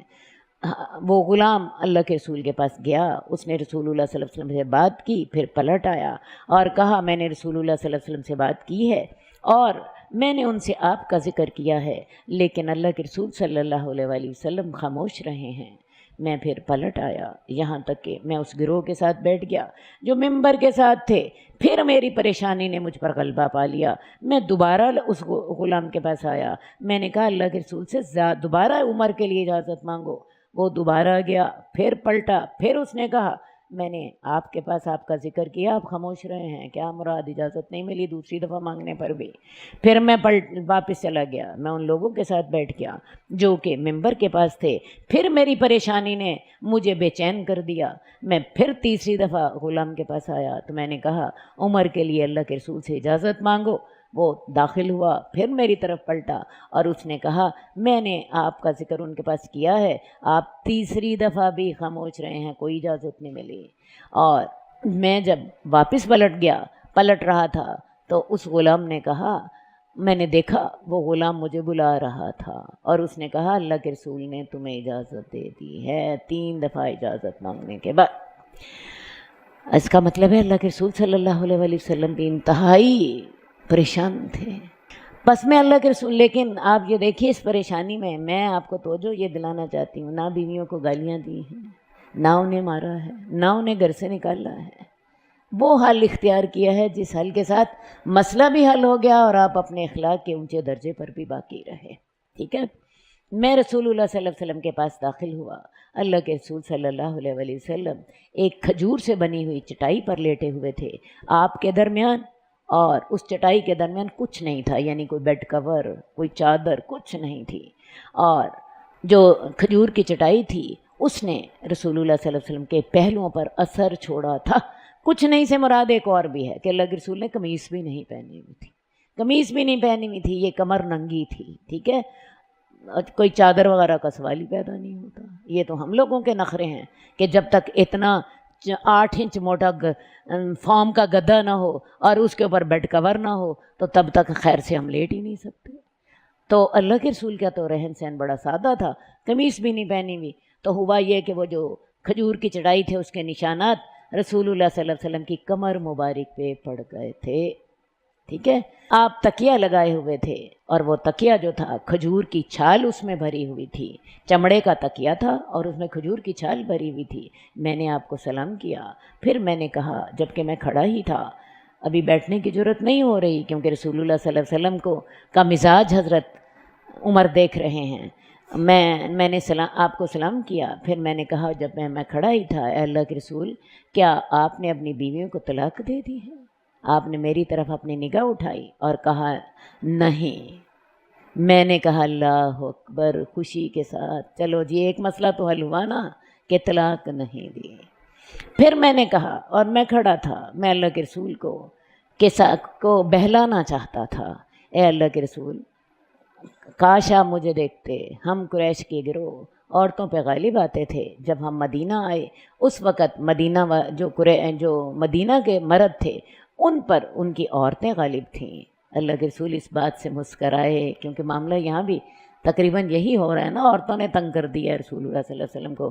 رسول اللہ صلی اللہ علیہ وسلم مسکرائے، پھر میں نے کہا اللہ کے رسول کاش آپ مجھے دیکھتے، میں حفصہ پہ داخل ہوا تھا، میں نے اس کو کہا تھا تجھے یہ بات دھوکہ نہ دے کہ تیری ہمسائی تیرے سے زیادہ خوبصورت ہے اور رسول اللہ صلی اللہ علیہ وسلم کو زیادہ محبوب ہے، میری مراد عائشہ سے تھی۔ اللہ کے رسول دوسری دفعہ مسکرائے، پھر میں نے جب آپ کو مسکراتے ہوئے دیکھا تو حضرت عمر بیٹھ گئے، ابھی تک تو کھڑے تھے نا کہ اللہ کے رسول کا بڑا مزاج بڑا خراب ہے، لیکن جب اللہ کے رسول دوسری دفعہ بھی مسکرائے تو حضرت عمر نے پھر بیٹھ گیا۔ پھر میں نے اپنی نگاہ اٹھائی آپ کے گھر میں، اللہ کی قسم میں نے اس میں کوئی چیز نہ دیکھی جس کی طرف نگاہ پلٹ کر آتی۔ اس کمرے میں 3 کھالیں تھیں بس، یا ایک چٹائی تھی جس پر اللہ کے رسول لیٹے ہوئے تھے۔ ہمارے گھروں میں ذرا دیکھیے کتنے سامان ہوتے ہیں، گننے لگیں تو ہزاروں چیزیں، ڈیکوریشن ہی کی سینکڑوں چیزیں ہوتی ہیں کہ نہیں؟ تو اللہ کے رسول کے کمرے میں صرف وہ ایک چٹائی ہے جس کے اوپر آپ ننگے جسم لیٹے ہوئے ہیں اور 3 کھالیں پڑی ہیں اور بس۔ تو میں نے کہا اے اللہ کے رسول اللہ سے دعا کیجئے اللہ آپ کی امت پر وسعت، آپ کی امت کو وسعت دے دے، مال میں فراخی دے دے۔ حضرت عمر رونے لگ پڑے، اس حدیث میں تو نہیں ہے، دوسری حدیثوں میں ہے، حضرت عمر کی آنکھوں سے آنسو بہنے لگ پڑے کہ یا رسول اللہ آپ اتنے سادگی سے رہتے ہیں۔ اور میں نے کہا اللہ کے رسول اللہ سے دعا کیجئے کہ اللہ تعالیٰ آپ کی امت کو مال میں فراخی دے دے، کیونکہ ایران والے اور روم والے ان کو بہت فراخی دی گئی ہے اور انہیں دنیا دی گئی ہے، حالانکہ وہ اللہ کی عبادت بھی نہیں کرتے۔ اللہ کے رسول صلی اللہ علیہ وسلم نے جب حضرت عمر کی یہ باتیں سنی، آپ اس سے قبل تکیے کا سہارا لیے ہوئے تھے، اب اللہ کے رسول نے وہ سہارا چھوڑ دیا، اٹھ کر سیدھے بیٹھ گئے اور کہا اچھا اے خطاب کے بیٹے ان باتوں میں ہو، یہ سوچ رہے ہو یہ لوگ ان کو ان کی پسندیدہ چیزیں دنیا کی زندگی میں دی گئی ہیں اور ہمیں ہماری پسندیدہ چیزیں کہاں دی جائیں گی آخرت میں۔ تو میں نے کہا اللہ کے رسول میرے لیے اللہ سے معافی مانگیے، میں نے غلط بات کہہ دی۔ اتنی باتوں پہ صحابہ اللہ سے استغفار کیا کرتے تھے، یا رسول اللہ میرے سے اللہ سے معافی مانگیے، اللہ سے بخشش مانگیے میرے لیے۔ تو اللہ کے رسول صلی اللہ علیہ وسلم نے اپنی بیویوں کو اس بات کی وجہ سے طلاق دے دی جب ان کا راز حفصہ نے حضرت عائشہ کو بتا دیا تھا۔ باقی میں نے آپ کو بتایا ہے کہ یہ ایک راز کی بات تو آپ سمجھیں کہ ایک بہانہ بن گئی تھی، اس سے قبل یہ شہد والا واقعہ بھی ہو چکا تھا۔ ازواج مطہرات آپ سے خرچہ بھی زیادہ مانگتی تھیں، اور وہ جو میں نے آپ سے کہا کہ گھر میں بھی تھوڑی سی کھینچاتانی تھی اور اللہ کے رسول زخمی بھی ہو گئے تھے، تو یہ کچھ باتیں اکٹھی ہو گئی تھیں۔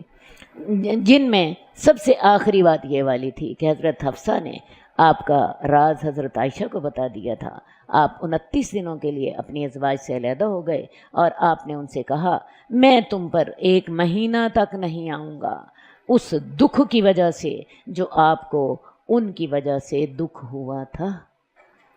بس جب 29 راتیں گزر گئیں حضرت عائشہ کے پاس داخل ہوئے تو ان کے ساتھ ابتدا کی، اور جب یہ 29 راتوں کے بعد داخل ہوئے تو آپ اس آیت کے ساتھ داخل ہوئے جو آپ نے پچھلی حدیث میں پڑھی ہے کہ آپ نے ان سے کہا کہ اگر تو تم دنیا چاہتی ہو اور دنیا کا رونق چاہتی ہو تو آؤ میں تمہیں دنیا کا مال دے دوں، لیکن میں تمہیں رخصت کر دوں. لیکن تم اگر اللہ اس کا رسول اور آخرت کا گھر چاہتی ہو تو پھر اللہ تعالیٰ نے تم میں سے نیکی کرنے والیوں کے لیے بہت بڑا اجر تیار کر رکھا ہے. تو جب 29 راتیں گزر گئیں حضرت عائشہ کے پاس آپ داخل ہوئے، ان سے ابتدا کی تو حضرت عائشہ نے ان سے کہا اللہ کے رسول آپ نے تو قسم کھائی تھی آپ ہمارے پاس 1 مہینہ نہ آئیں گے، اور میں تو 1 مہینہ نہ آئیں گے اور ابھی تو 29 دن ہوئے، میں تو ان کو ایک ایک دن کر کے گنتی رہی ہوں. حضرت عائشہ کو آپ نے دیکھا رسول اللہ صلی اللہ علیہ وسلم کو یہ بھی جتا دیا کہ یا رسول اللہ آپ تو 1 مہینے سے پہلے آئے، اور یہ بھی جتا دیا کہ یا رسول اللہ میں ایک ایک دن گنتی رہی ہوں، مجھے آپ کا انتظار تھا مجھے آپ کا. تو ابھی تو 29 دن ہوئے ہیں تو آپ نے تو کہا تھا میں مہینے بعد آؤں گا. تو یہ جو آپ نے اس وقت فرمایا مہینہ جو ہوتا ہے 29 دنوں کا بھی ہوتا ہے، اور یہ مہینہ جو تھا 29 دنوں ہی کا تھا. حضرت عائشہ نے کہا اس کے بعد اللہ تعالیٰ نے آیت تخیر اتاری. آیت تخیر وہی تھی کہ اگر تم چاہو تو میرے ساتھ رہو، اور اگر چاہو تو دنیا چاہتی ہو تو میں تمہیں علیحدہ کر دیتا ہوں، تمہیں اختیار ہے، میرے ساتھ رہنا ہے اسی فقر و فاقہ میں رہنا ہے، اور اگر دنیا چاہتی ہو تو آؤ میں تمہیں دنیا دیتا ہوں لیکن تمہیں رخصت کر دیتا ہوں. یہ ہے آیت تخیر. تو آپ نے میرے ساتھ ابتدا کی، میں پہلی عورت تھی جس نے آپ کی عورتوں میں سے آپ کو اختیار کیا. بلکہ حضرت عائشہ نے کہا، حضرت عائشہ کا آپ نے انداز دیکھا ہے، فوراً فیصلہ کر لیا یا رسول اللہ میں جو کسی سے مشورے کی ضرورت نہیں ہے، میں تو آپ ہی کو چاہتی ہوں. ٹھیک ہے. اور ساتھ ہی حضرت عائشہ نے کہا کہ یا رسول اللہ میرا جواب دوسریوں کو نہ بتانا. تو لیکن حضرت عائشہ کے بعد باقی بھی تمام ازواج نے یہی جواب دیا جو جواب حضرت عائشہ نے دیا تھا. تو یہ رسول اللہ صلی اللہ علیہ وآلہ وسلم نے اپنی ازواج سے ایلا کیا تھا. میں نے آپ کو بتایا ایلا بھی طلاق کی ایک قسم ہوتی ہے. ایلا کے بعد اگر کوئی 4 مہینے تک اپنی جو ہے بیوی کے سے صلح نہیں کرتا تو عورت کو اللہ نے اختیار دیا ہے کہ عورت اپنے خاوند کو وہ کہہ سکتی ہے کسی بھی پلیٹ فارم پر کہ یا تو مجھے رکھو یا مجھے طلاق دے دو یا مجھے بساؤ.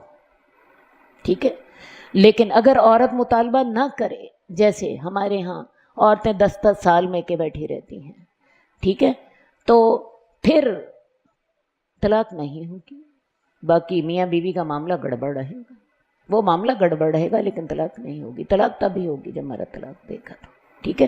اگر عورت مرد سے یہ مطالبہ نہیں کرتی، میکے بیٹھی رہتی ہے یا اپنے بچوں کو لے کے خود ہی پالتی رہتی ہے یا کوئی اور اسی طرح کا معاملہ کر لیتی ہے تو ان کی علیحدگی ہوگی لیکن طلاق نہیں ہوگی.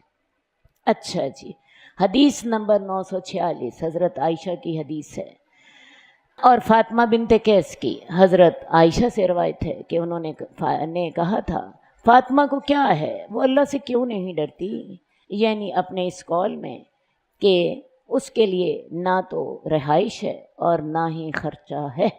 میں نے آپ کو پہلے بتایا ہے کہ جب مرد بیوی کو طلاق دیتا ہے تو الطلاق مرتان کے مطابق پہلی 2 طلاقیں رجی ہوتی ہیں. رجی سے مراد جس میں رجوع ہو سکتا ہے، اور ان 2 طلاقوں میں عورت مرد کے گھر رہے گی اور تاکہ ان کی آپس میں صلح ہو جائے. لیکن بعض اوقات ایسا بھی ہوتا ہے مرد طلاق دے دی اس نے اور خود انگلینڈ چلا گیا، یا عورت میکے بیٹھی ہوئی ہے اور مرد نے طلاق دے دی، اب وہ اس کے گھر رہ ہی نہیں رہی.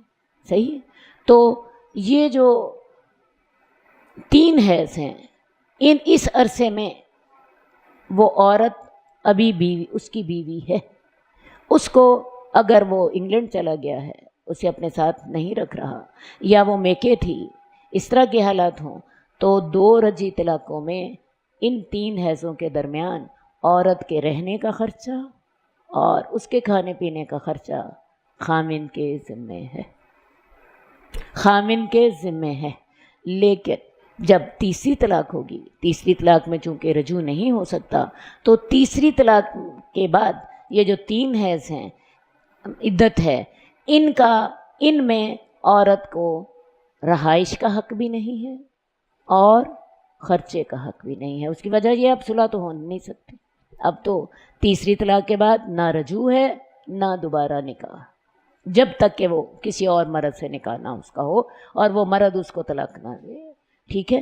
تو فاطمہ بنت قیس جو تھیں، ان کا کہنا یہ تھا، ان کو ان کے خاوند نے 3 طلاقیں دے دی تھیں، اور ان کا کہنا یہ تھا کہ تیسری طلاق کے بعد عورت کو نہ رہائش کا حق ملتا ہے نہ خرچے کا حق ملتا ہے۔ لیکن حضرت عائشہ کا خیال یہ تھا کہ عورت کو تیسری طلاق میں بھی رہائش کا حق بھی ملے گا اور خرچے کا حق بھی ملے گا۔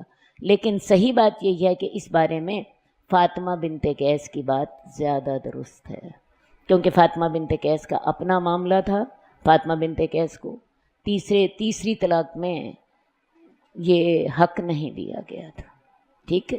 تو لہٰذا اس بارے میں حضرت فاطمہ بنت قیس کا معاملہ زیادہ درست ہے کہ پہلے 2 رجعی طلاقوں میں تو عورت کو رہائش کا بھی خرچہ ملے گا خاوند سے اور کھانے پینے کا بھی۔ اب ہمارے یہاں تو یہ سارا کچھ نہیں ہوتا، یہاں پہ تو مرد نے دی طلاق، آدھی رات کو لڑائی کی، خوب مارا پیٹا، دروازہ بند کر دیا، گھر سے نکال دیا۔ حالانکہ قرآن مجید ہمیں کیا کہتا ہے کہ جب تم عورتوں کو طلاق دو تو ان کو کچھ دے دلا کے رخصت کرو، یہ حق ہے نیکی کرنے والوں پر، تاکہ طلاق کے ساتھ جو ایک خرابی پیدا ہوئی ہے وہ ختم ہو جائے۔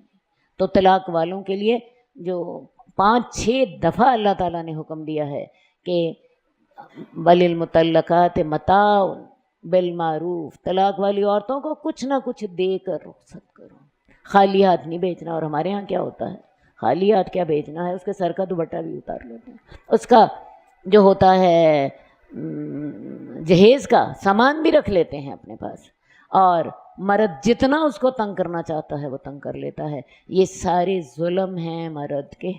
مرد کو چاہیے اسے طلاق دے، اگر وہ اپنے گھر، اس کے گھر میں رہ رہی ہے تو ٹھیک ہے، ورنہ 2 رجعی طلاقوں کا رہائش کا خرچہ بھی مرد کے ذمے ہے اور اس کے کھانے پینے کا خرچہ بھی مرد کے ذمے ہے۔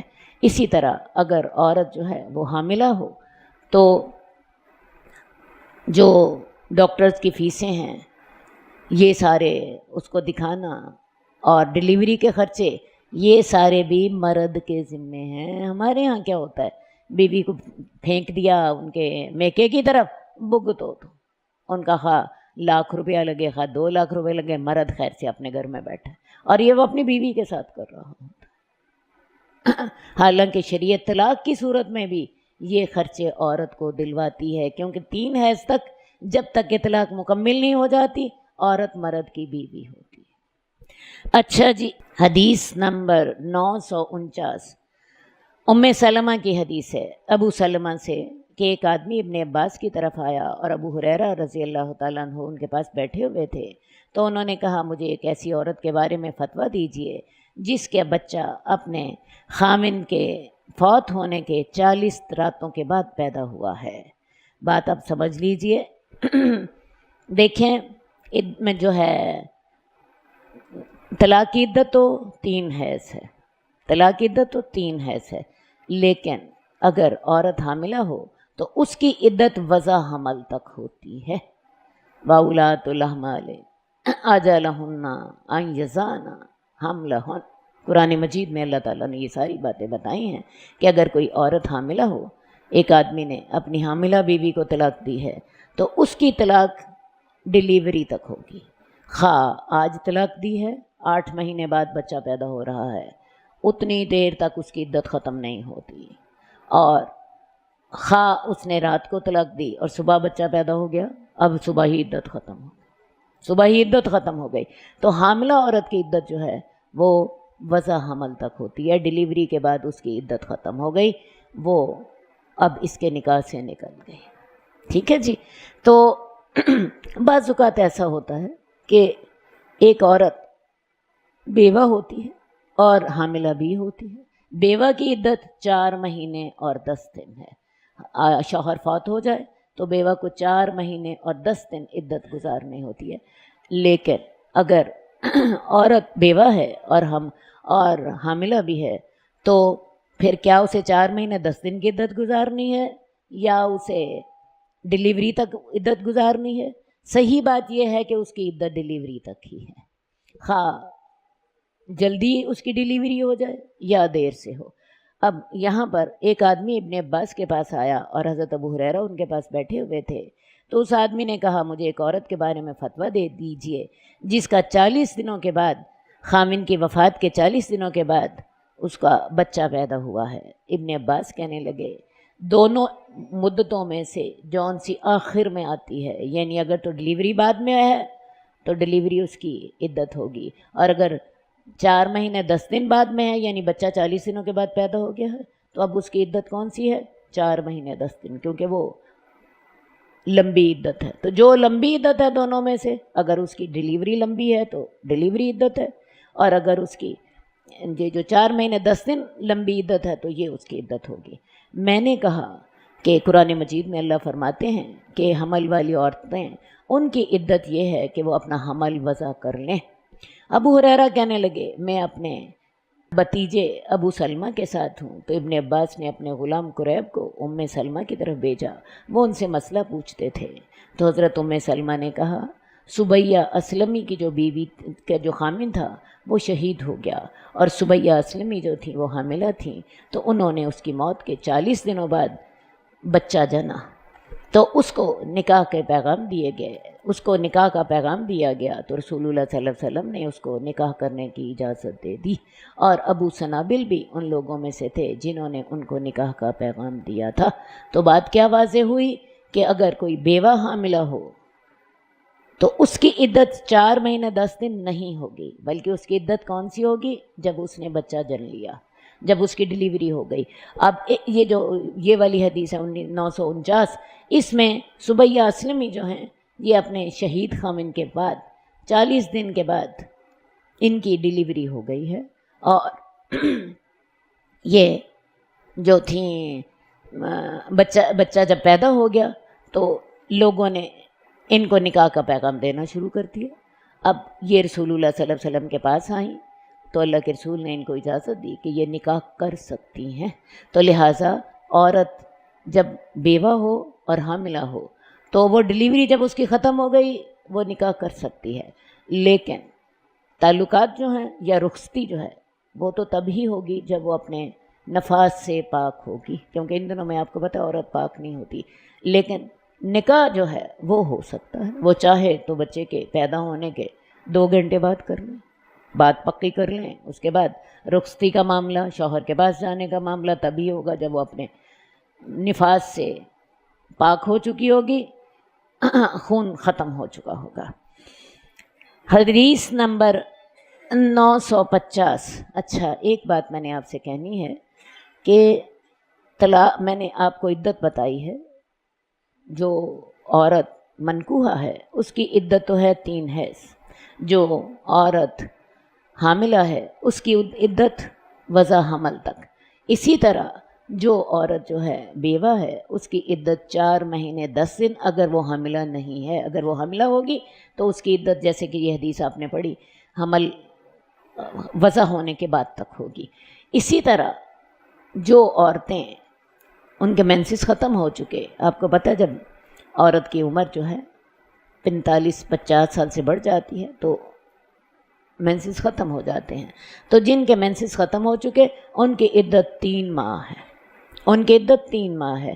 اسی طرح ایسی بچیاں جن کو حیض آیا ہی نہیں ہے، یا بعض اوقات بیماری کی وجہ سے کسی کو حیض نہیں آیا، ان کی عدت بھی 3 ماہ ہی ہوتی ہے، اور یہ ساری عدتیں اللہ تعالیٰ نے سورہ طلاق میں بتائی ہیں۔ حدیث نمبر 951 ام عطیہ کی حدیث ہے کہ ہمیں منع کیا جاتا تھا کہ ہم کسی بھی میت پر سوگ کریں 3 دنوں سے زیادہ، یعنی کسی بھی میت پر سوگ کرنے کی مدت کتنی ہے؟ 3 دن بس۔ کسی کا بیٹا فوت ہو گیا، کسی کا باپ فوت ہو گیا، کسی کا بھائی فوت ہو گیا، کسی کی ماں فوت ہو گئی، کتنی دیر آپ سوگ کر سکتی ہیں؟ صرف 3 دن۔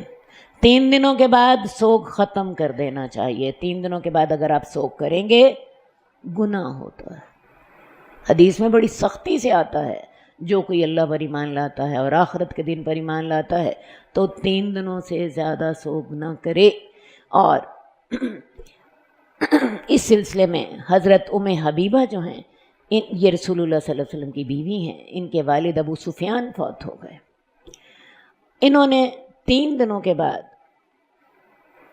خوشبو منگوائی، سنگھار کیا، اور ساتھ ہی کہا کہ مجھے اس سنگھار کی کوئی حاجت نہیں تھی، میں نے اللہ کے رسول سے سنا تھا کہ کسی عورت کے لیے یہ جائز نہیں ہے جو اللہ پر ایمان لاتی ہو اور آخرت کے دن پر ایمان لاتی ہو کہ وہ کسی بھی میت پر 3 راتوں سے زیادہ سوگ کرے۔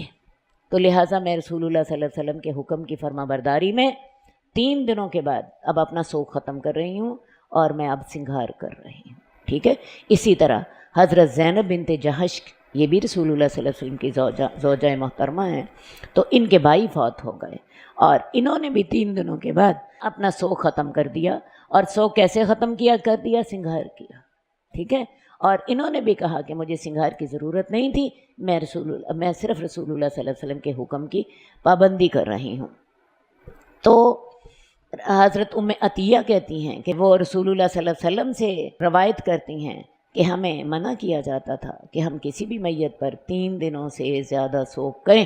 اب ہمارے ہاں کیا ہوتا ہے، بڑے آرام سے 40واں تو ضروری کرنا ہے نا، اور لوگوں کا کہنا ہوتا ہے کہ 40 دن تو پورے کر کے جانے ہیں، اور کسی جگہ پہ برسیاں منائی جا رہی ہوتی ہیں، اور کسی جگہ پہ ہر سال برسی منائی جاتی ہے۔ میں آپ کو بتاؤں یہ ساری غیر شرعی چیزیں ہیں۔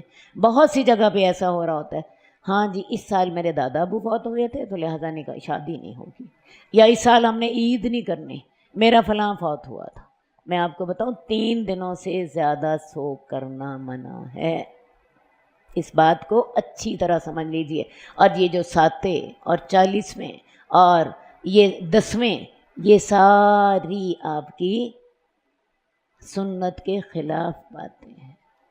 7 کرنا، 10واں کرنا، 40واں کرنا، کل کرنے، پھر 40ویں تک جی بیٹیاں اور بہنیں 40ویں تک رہتی ہیں۔ میں آپ کو بتاؤں اس کا کہیں سے ہمیں ثبوت نہیں ملتا، بلکہ یہ جو ہمارے ہاں سوگ کی رسمیں ہیں، عورتیں آتی ہیں، کسی گھر میں میت ہے، وہاں کے آ کے سارا دن کے لیے بیٹھتے ہیں، یہ بھی طریقے نوحے کا حصہ ہے، اور اللہ کے رسول صلی اللہ علیہ وسلم نوحہ سے منع کرتے تھے۔ ہونا یہ چاہیے آپ کسی جگہ افسوس کرنے جاتی ہیں، بیٹھیں آدھا گھنٹہ یا اس سے کچھ زیادہ دیر بیٹھیں اور واپس چلے جائیں۔ ہاں وہ لوگ جو کہ باہر کے شہروں سے آئے ہیں، مثلاً کوئی گجرانوالہ سے آیا ہے، کوئی کراچی سے آیا ہے، وہ لوگ تو ٹھہریں گے، وہ تو مسافر ہیں، لیکن عام جو شہر والے لوگ ہیں، یہ جو ہم لوگوں نے طریقے بنائے ہوئے ہیں، 2 3 دن جانا ہے اور سارا دن بیٹھنا ہے، میں آپ کو بتاؤں یہ صحابہ انہیں نوحہ سمجھتے تھے۔ تو یہ طریقے بدلیے اپنے سوگ کے، صرف 3 دن سوگ ہے، اور وہ بھی اجازت ہے، حکم نہیں ہے۔ آپ کو پتہ ہے مرد میت کو دفن کرنے کے بعد فوراً اپنے کاروبار کے لیے چلے جاتے، تو یہ بھی اللہ تعالیٰ نے سوگ کی اجازت دی ہے صرف، اور یہ 3 دنوں سے زیادہ نہیں ہونا چاہیے۔ اور یہ جو ہمارے ہاں ایک اور بات بڑی مشہور ہے، جس گھر میں میت ہو رہی ہے وہاں آگ نہیں جلنی چاہیے۔ ارے بھئی اسی گھر میں اگر 2 دن کا بچہ ہے اور اس کے لیے آپ نے کوئی پانی بوائل کرنا ہے، یا 6 مہینے کا بچہ ہے اور آپ نے اس کے لیے دودھ بنانا ہے، تو کیا خیال ہے آپ اس بچے کا کھانا بند کر دیں گے؟ بالکل بھی نہیں۔ یہ تو صرف اتنی اجازت ہے کہ جو لوگ جن کے ہاں میت ہو گئی ہے وہ اب چونکہ سوگ میں ہیں، کھانا پکانا ان کے لیے مشکل ہوگا، تو لہٰذا ان کے جو اعزا و اقارب ہیں یا ان کے جو ہمسائے ہیں وہ 3 دن تک ان کو کھانا بھجوا دیں، بس اس کی اتنی حقیقت ہے، اس سے زیادہ اس کی حقیقت نہیں ہے۔ کوئی بیمار ہے، کوئی بچہ ہے، کوئی بوڑھا ہے، اس کے لیے ظاہر ہے آپ کو آگ جلانی ہی پڑتی ہے۔ چلیے جی آگے چلتے ہیں۔ ام عطیہ کہتی ہیں کہ رسول اللہ صلی اللہ علیہ وسلم نے کہا فرمایا کہ ہمیں منع کیا جاتا تھا کہ ہم میت پر 3 دنوں سے زیادہ سوگ نہ کریں، ہاں خامد پر 4 مہینے اور 10 دن کا سوگ کریں، اور یہی وہ عدت ہے جو کہ بیوہ کی عدت کہلاتی ہے۔ اب اس عدت میں کیا کرنا ہے؟ نہ تو ہم سرما لگائیں، نہ ہم خوشبو لگائیں، اور نہ ہی ہم رنگے ہوئے کپڑے پہنیں، مگر عصب کا کپڑا پہن سکتے ہیں۔ اب ثوب عصب کیا ہوتا تھا؟ ثوب عصب وہ ہوتا تھا جس کے سوت کو ہی رنگ لیا جاتا تھا۔ ایک تو کپڑا ہوتا ہے نا جس کو بنانے کے بعد اوپر سے پرنٹ کیا جاتا ہے، اور ایک وہ کپڑا ہوتا ہے جس کا سوت ہی رنگا جاتا ہے۔ اس کپڑے کی ہمیں اجازت دی جاتی تھی جس کا سوت ہی رنگا جاتا تھا، اور ہمیں اس کے علاوہ رنگے ہوئے کپڑے پہننے کی بھی اجازت نہیں ہوتی تھی۔ تو عدت کے دوران عورت جو ہے وہ سنگار نہیں کرے گی، وہ خوشبو نہیں لگائے گی، سرما بھی نہیں لگائے گی، بلکہ حدیث میں آتا ہے کہ ایک عورت آئی اور اس نے کہا کہ میری بیٹی کی آنکھیں دکھتی ہیں، کیا میں اسے سرما لگا سکتی ہوں؟ رسول اللہ صلی اللہ علیہ وسلم نے اجازت نہیں دی، ٹھیک ہے۔ اور اسی طرح خوشبو بھی نہیں لگانی، شوخ کپڑے نہیں پہننے، زیور نہیں پہننا، خوشی کی محفلوں میں نہیں جانا۔ مثال کے طور پہ آپ شادی کی محفلوں میں جا رہے ہیں، آپ شاپنگ کے لیے جا رہے ہیں، آپ گپے مارنے کے لیے دعوتوں پہ جا رہے ہیں، ان چیزوں کی سوگ میں اجازت نہیں ہے۔ لیکن ہمارے ہاں اس سلسلے میں بھی بہت سا افراط و تفریط پایا جاتا ہے۔ عام طور پہ ہوتا کیا ہے، جو عورت سوگ میں ہوتی ہے وہ اپنے سر پر ایک دوپٹہ لے لیتی ہے جی، ایک چادر لے لیتی ہے، اس نے یہاں تک ڈھکا ہوتا ہے اپنا آپ، اور وہ کہتے ہیں فلاں جی عدت میں ہے۔ حالانکہ اگر آپ نے غیر محرم سے پردہ کرنا ہے تو غیر محرم سے پردہ تو ہر حال میں واجب تھا، وہ کوئی سوگ میں علیحدہ واجب نہیں ہوا، اور وہ بھی محرم سے حجاب تو نہیں ہے، غیر محرم سے ہے، ایک بات۔ دوسری بات یہ ہے کہ ہمارے ہاں کچھ اور بھی تصورات ہیں کہ جی اس میں عدت کے دوران عورت جو ہے وہ مسجد بھی نہیں جا سکتی۔ ارے بھی مسجد تو اس کو جانا چاہیے، ان محفلوں میں اس کو آنا چاہیے، کیونکہ ان محفلوں میں تو اس کو سکون ملے گا۔ لیکن ہوتا کیا ہے، لوگ اگر وہ گھر سے پاؤں بھی باہر نکال دیتے، لوگ باتیں بنا بنا کے سر کھا لیتے ہیں، لو جی وہ عدت میں باہر چلی گئی ہے۔ حالانکہ عدت میں اگر آپ کے جینون مسائل ہیں، مثال کے طور پہ کسی کی جی ماں بیمار ہے، کسی کا باپ بیمار ہے، یا کسی کے قریبی عزیز فوت ہو گیا ہے، تو وہ ان کی تیمارداری کے لیے بھی جا سکتی ہے، بلکہ میں سمجھتی ہوں وہ کراچی بھی جا سکتی ہے۔ عام طور پہ لوگوں کا یہ کہنا ہوتا ہے نہیں جی وہ دن کو جائے تو رات کو واپس آ جائے۔ فرض کیا اس کی والدہ بیمار ہے، اپنی والدہ کی عیادت کے لیے وہ دوسرے شہر کا بھی سفر کر سکتی ہے، ان کی عیادت کے لیے جا سکتی ہے، ان کی خدمت کر سکتی ہے۔ اصل بات ہے مسئلہ حقیقی ہونا چاہیے، حقیقی مسئلہ ہے تو عدت کے دوران بھی اس کی اجازت ہے۔ باقی میں نے آپ کو بتایا کہ وہ شاپنگ کے لیے نہ جائے، وہ دعوتوں پر نہ جائے، وہ شادیوں پر نہ جائے، وہ سنگار نہ کرے، وہ خوشبو نہ لگائے، ٹھیک ہے۔ تو یہ ہیں عدت کے مسائل۔ ضروری کام عدت کے وہ کر سکتی ہے، لیکن اس کے علاوہ اس کو عدت کی پابندیاں جو ہے وہ کرنی چاہیے۔ اب ایک بات اور، بہت سے لوگ میرے سے پوچھتے ہیں کہ آپا جی وہ فلاں خاتون تو اب 60 سال کی ہے، کیا وہ بھی عدت کرے گی؟ ارے بھئی یہ اللہ کا حکم ہے، یہ اللہ کا حکم ہے، یہ شوہر کا حق ہے، یہ اولاد کا حق ہے۔ شوہر کا حق اس لیے اللہ تعالیٰ نے کہا ہے کہ اس کے لیے عورت 4 مہینے اور 10 دن رکی رہے، اور اس میں اولاد کا بھی حق ہے، اس لحاظ سے کہ اگر فرض کیا پریگننسی ہے وہ معاملہ بھی کلیئر ہو جاتا ہے، معاملہ کلیئر ہو جاتا ہے۔ بلکہ اگر وہ حاملہ ہے تو حاملہ ہوگی تو جب تک اس کا حمل وضع نہ ہو، خواہ اس میں 7 مہینے لگ جائیں، 8 مہینے لگ جائیں، تب تک اس کی عدت ختم نہیں ہوگی۔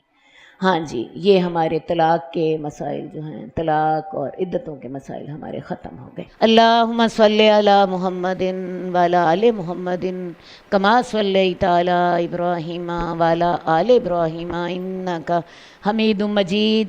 اللہم بارک علی محمد وعلی آل محمد کما بارکت علی ابراہیم وعلی آل ابراہیم انک حمید مجید۔ مولاي صل وسلم دائما